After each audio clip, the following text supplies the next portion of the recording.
Hey guys, KingRaliant here, and I wanted to bring you guys some new info that I found on Reddit about a day ago. Thanks to the Reddit user M4RX, we were able to see a little bit of a spoiler of what could be a possible Halloween event coming in sometime around the Halloween time. Maybe a few days beforehand, maybe the week of, depends how they do it and if it's any similar to other MMORPG seasonal events that they've done in the past. Let's dive into this post because it looks like we could be getting some armor skins, some items, some masks, some emotes, etc. All right, so first thing we've got going for us right now is looks like we could be getting some armor skins, and the armor skins, I'm assuming they have the same armor rule as in the game, so I don't know if it's going to be one of those situations where what appears to be light armor can be put on something if you're using heavy armor, or if, like I said, if the same rule is going to apply. The first thing we got going up, it looks like the mummy. This looks like if they are using that rule system for armor, it is going to be light armor. However, I love the way they designed this. I really like the attention of detail that they put in, especially into something like the bandaging, even all the really detailed ornate armaments that seem to be all over. Really cool piece. I'm excited to see this to kick it off, and of course it matches the whole Halloween theme. Next up, we got what I'm going to call the Skull King, which I kind of feel like is a fitting costume that I'm probably going to have to buy, seeing how my name is KingRaliant. One really cool attention to detail that I really like what they did with this one is the fact that the shoulder guards actually look like they have black skull faces on them. And I can't tell, but when I zoom in on the elbows, it looks like there's even a little face right there in the elbow section as well. Really cool attention and detail on this one. Very well done piece. I'd probably see this being a full heavy armor set, but again, that's going off of if it applies. Next up, the Jester. Now this looks like this could be medium or heavy armor kind of focus. I don't know what it is about this, but I love the way this is just simple, but also beautiful. Really cool design, and most of all, I really like the whole mix of 16th century noble clothing with the little plate armor breastplate and the little plate shoulder blade and the plate gauntlet. It's kind of like a half and half system, and the mask is just like perfect for it, I feel like. And that seems like it's kind of like a good way of how they're throwing in that accuracy, because this game is supposed to be taking place in that little early 16th century slot. So kind of a cool way to add their own little flair to it. Last armor skin it looks like we could be getting is what I'm thinking is going to be called the Magician. I love this one. This one's probably my favorite one of them all. It seems very steampunk inspired, but the reason why I like this one the most, right, is because it seems like they're starting to throw more of that fantasy element into it without going too far. So what I mean by that is, little sidebar, this game is what you would call a low fantasy, high magic setting, right? So you don't have like all these different races, you don't have floating lanterns, you don't have everything powered by magic, but seeing magic is like a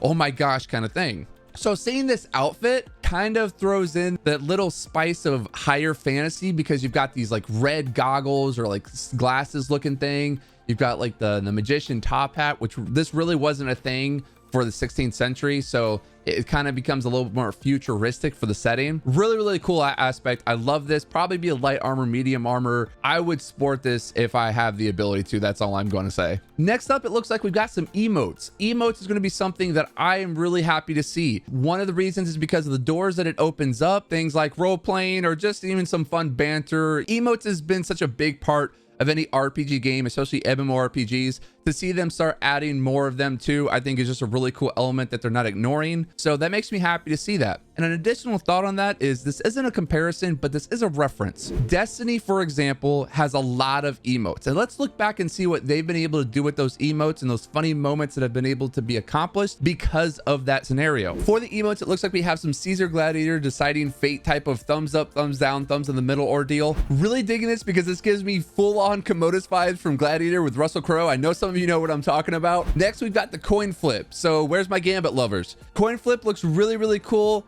theoretically, but it depends on how they make it out. If they just make it kind of generic, it's going to be kind of bleh in my opinion, but I do love seeing it because it makes my little D&D heart happy, and I love all those things that have anything to do with fate and gambling. Then we have the applause emote. Pretty standard, but I really feel like this is necessary. Reason why is because it's always a good time to have something like this. You know, you have the applause emotes. It's kind of a good way to, you know, cheer people on. Or if you wanted to, you could even use it to kind of be a little banterish if you're getting your little PvP on. Last one looks like we're doing like a I'm watching you style emote. I'm not sure where you would use this one. I feel like it could be something that you see a lot in PvP, because it is kind of one of those competitive style emotes. It's a very unique take with this one, kind of similar to the Gladiator one. I love to see it. So seeing them get more involved with emotes is just a small thing that ticks off a little bright future for New World. It means that they're paying attention to all of the little things. And while yes, things like the big massive content and all the big events and things like that need to be a priority, ignoring the little things will get noticed over time. So if they keep a little bit of attention to that, it's going to be that little bit that can offer maybe hours of enjoyment. Now it looks like we have something called mask. Now, I wonder about these, right? And the reason why is because I wonder if this will replace your visual helm.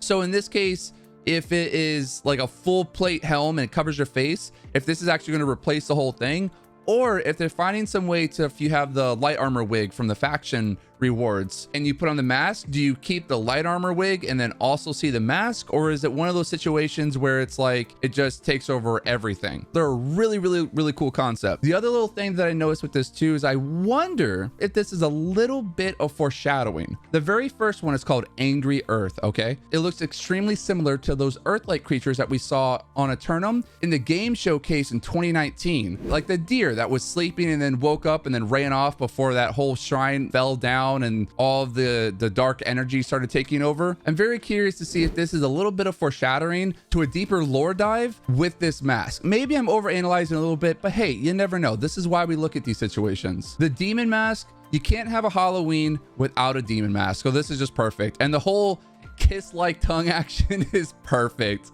I'm loving the little design they took with this. Even the little lightning bolts in there, very Halloween-esque. This third one is another one that I think could be a little bit of a foreshadowing vibe, right? I know there's really nothing here that screams why it should, but this one, it's called the half wooden. I wonder if this is maybe like a little sneak peek of a possible future enemy faction, maybe cult based, or maybe something along those lines where they all wear this same mask. I don't know, it's just kind of some things to ponder, you know what I mean? My thing is, right, I never feel like designers do things just to design them. There's always an angle that's being worked for a bigger purpose. So something to kind of keep an eye on. The last one is basically Plague Doctor Mask. Now we can be Syndicate without actually being Syndicate. I really like the detail they used in this. I like the little gold Viking little-esque runic inspiration on the forehead and along the nose. I like the gold and black. Looks really clean. And it's very fitting for something that's early 16th century aesthetic. They still keep their low fantasy, high magic setting that they're trying to go for with this. Last but not least, it looks like a whole black tiger. Now this, I really am curious about. I don't know what this means. Does this mean the rainbow tiger that we've seen in towns multiple times is getting removed and replaced with this?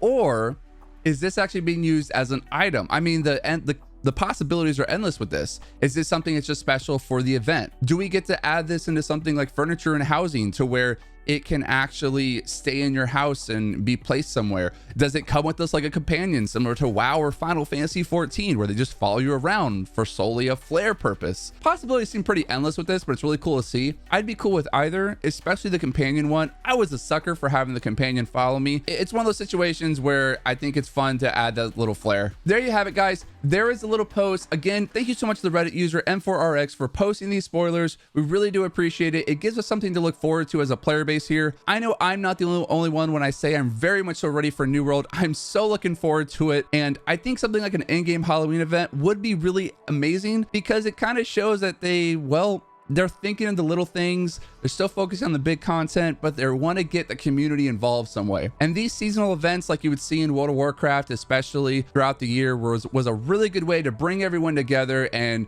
especially do stuff as a company or as a whole community. I hope they don't stop with it. I hope they do more than just a Halloween event. If you like this video, consider dropping it a like, hit the subscribe button, ring the ding dong. I will be posting videos probably every single day. We are also recruiting for our company. We will be playing probably on North American servers East. If you're interested in that, join the Discord, which I will drop down in the description below. And if you're ever curious, I do stream 4 to 5 guys. I mean, now I'm hungry. 4 to 5 days a week on Twitch. You can find that link in the description below as well. All right, you guys are awesome. Be sure to share some good vibes. Stay shiny, y'all. Oh my God, he's like invincible. Yeah, that's rocking out right there. Yo, this dude's got headbang on repeats.